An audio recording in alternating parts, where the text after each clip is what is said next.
You're listening to The Marne Report. All right, Fort Stewart, it's that time again. It's Kevin Larson, and I'm hosting this week's edition of The Marne Report. And I'm joined by two repeat offenders for this segment of The Marne Report. It's Beau Bradley and Emily Gregory from our Directorate of Plans, Training, Mobilization and Security. And yes, I stumbled over that because it is a mouthful to say. Here on Fort Stewart-Hunter Army Airfield, we just like to say DPTMS. Emily, Beau, it's great to have you on the show.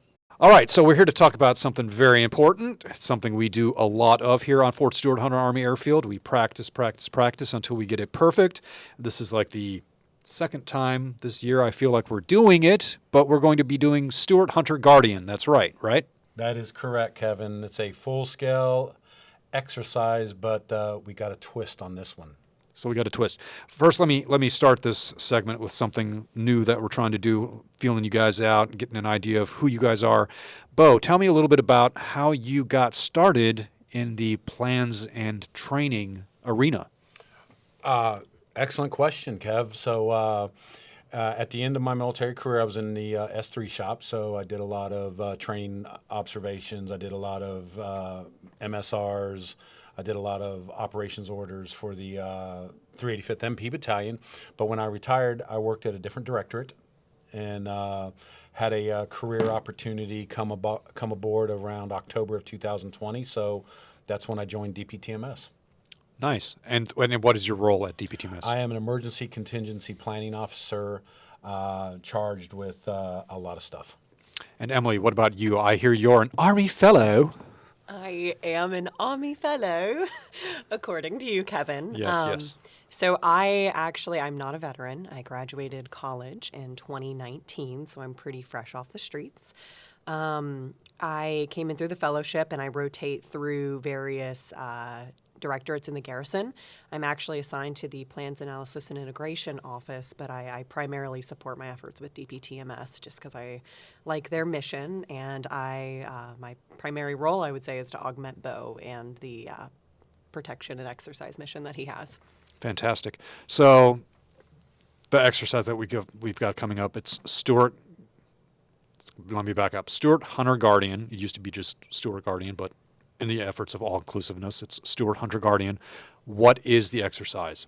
Well, Kevin, it's a full-scale protection exercise, and we have 13 pillars under the Army Protection Program, and this one's kind of special because it is going to be evaluated by MCOM headquarters. So in the words of our garrison commander, this is the Super Bowl, this is the World Series. We got to have our game on because we are going to be evaluated, and I've got full confidence in our law enforcement, fire professionals, our garrison support agencies. We're ready for whatever MCOM wants to throw at us. So yeah, you and me, Beau, and Mr. Fletcher, the director of PAO, a couple other folks here on Fort Stewart, we are actually trained evaluators, so we're familiar with being on the other side of the exercise, holding the notepad, grading the exercise, looking at our peers, seeing how they do things. So this is essentially like what the 3rd ID just went through. This is their equivalent of a warfighter. That's correct. It certifies us that we are, yea, verily, ready to respond if and when the balloon goes up here on Fort Stewart-Hunter Army Airfield if something were to happen. Most important question, of course, on people's minds when they hear about an exercise happening on the installation, when is this going to happen? Well, I'm pretty confident that it's going to take place between the 5th and the 7th of December. I would ask all of our spouses that are listening, if you have something to do maybe on the 7th, to maybe leave just a little bit early. We try to keep certain things close hold because we want the most accurate response.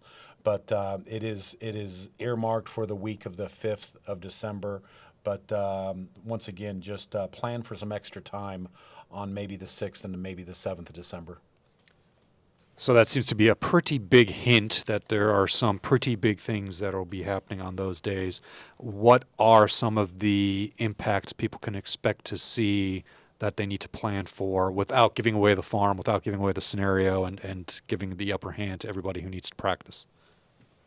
So the main thing I always say is you need to give yourself more time transporting yourself through the installation, whether that be road closures. I would expect road closures. We won't say where, but just, prepare to take different routes. And if you do encounter law enforcement or medical response and you're not sure where to go, they will help you. So there will be rerouted traffic. You could have some delays at your access control points.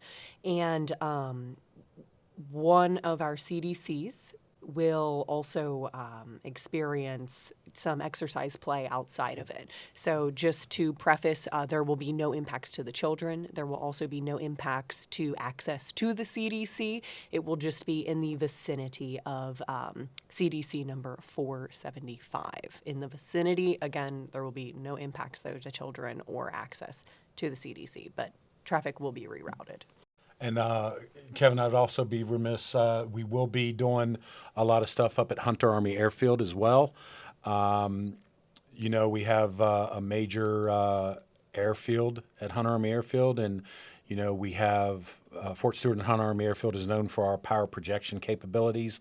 So we are going to simulate a hard landing with an aircraft, but we are putting it in a select location to keep it out of the way of traffic, but it's going to be off of Perimeter Road. We're going to be using the skeet range, but you're going to see an increase of first responder vehicles. You're going to see simulated injuries.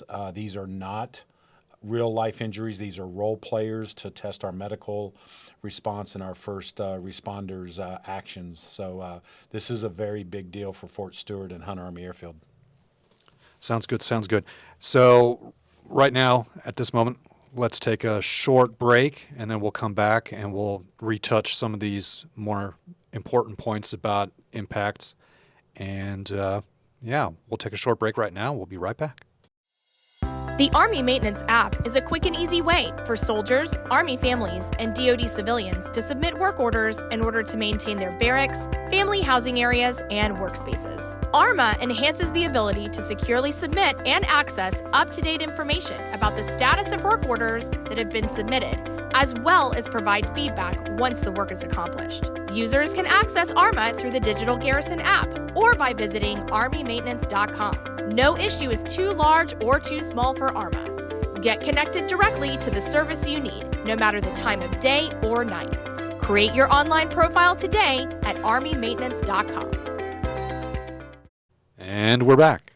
So tell me all about this impact to the child care center. That seems pretty serious. I know there was some planning consternations about that.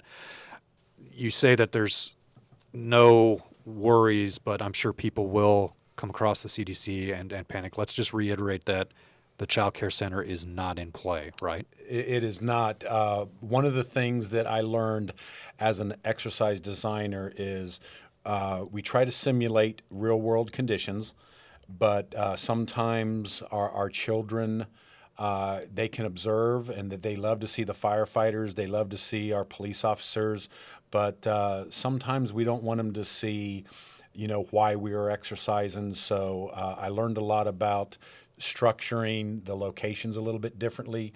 So the exercise piece on Fort Stewart, it's going to be on a specific road that is in the vicinity of that CDC building, and we chose that area because it's a major artery and it has a significant traffic intersection.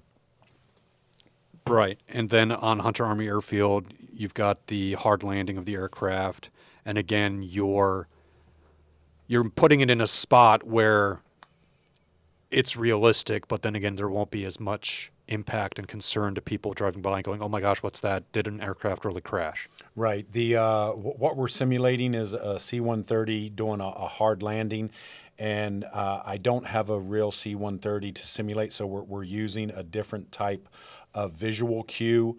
We'll have some training smoke, but we also wanted to take into consideration the safety of the role players, because we're going to simulate a lot of injuries, and the role players will be scattered on the ground. And we just wanted we didn't want the children to be we didn't want them to see something that was training and them to consider it was real. We learned a lot of lessons from some recent real world events, and children are close to my heart. So we're training, but I wanted to keep it as realistic as possible, so that's why I wanted to protect the real life children observing what we were doing. So you bring up a good point there, to kind of bring it back to the personal. Why do you do what you do? Why does this matter to you, this kind of scenario, this kind of training? Well, the protection program is designed to keep our soldiers, families, Department of the Army civilians safe. And Colonel Ramirez, in some regards, with his responsibilities, kind of acts like a community mayor. So he's got to make sure that the training of our law enforcement, our medical, fire, our garrison agencies can step into these roles no matter what it is. Emergency, contingency operations is not pretty. It's downright greasy and ugly sometimes, but we do what we do to make sure that the day-to-day operations of Fort Stewart and Hunter Army Airfield continue on, and we remain committed to power projection to do the mission of Third ID.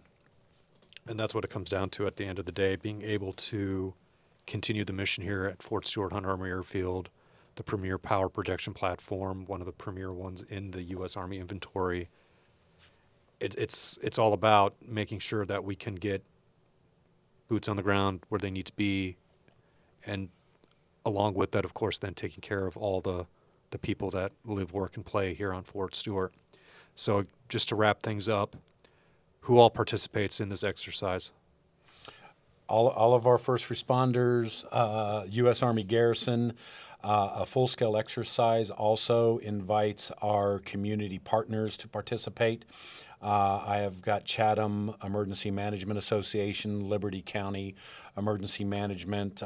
We might have to demonstrate mutual aid from our firefighters and EMS response. So we have structured this exercise to bring in our external partners too. So when we exercise the 13 pillars of protection, it is a very large muscle movement, and I'm exceptionally proud of the team's effort. And Kevin, you are one of my trusted agents, and I got to give a shout out to all of the garrison assets who have provided a trusted agent in shaping this exercise. They have done a tremendous amount of work, and I'm very proud to be part of this team. Absolutely. It is an absolute pleasure to work with you, Beau, Emily. And again, close it up. The exercise is when to when. What can people expect to see? And then just some final thoughts, and then we'll call it good. Okay, so the exercise, be prepared, December 5th through the 9th, with primarily you'll see exercise play, I'd say midweek is fair to say. I would expect to have delays at access control points, have rerouted traffic in some areas, and of course just seeing the law enforcement and first responders active. So if you see them active, just know that they are actively working to keep your installation safe, keep our installation safe. So we really appreciate you all. It really takes a community to come together in times. So this is just helping us push the mission forward, and we appreciate it. Sounds good. So there you have it, folks. We're going to be exercising to keep the installation and everyone that calls it home and works here safe. If you come across a traffic control point during the exercise, just listen to the direction of the law enforcement personnel that are working that traffic control point. They'll reroute you appropriately. Take a little bit of time that day when the exercise is in full play to factor in travel time, maybe leave the house a little bit earlier than you normally do. Yes, that can cause stress. Trust me, I'm a single dad, I understand. But yeah, it's necessary so that we can keep doing what we do here to keep the mission going. So that's it for this edition of the Marne Report. Thanks for listening, and I'll see you on the flip side. The Department of Defense On-Post Housing Tenant Satisfaction Survey is in full swing. Your feedback is a crucial part of improving the quality of life in Fort Stewart Hunter Army Airfield housing. Residents should have received a link to the survey in the email they have on file with the housing office. Don't miss out on this awesome opportunity to let your voice be heard.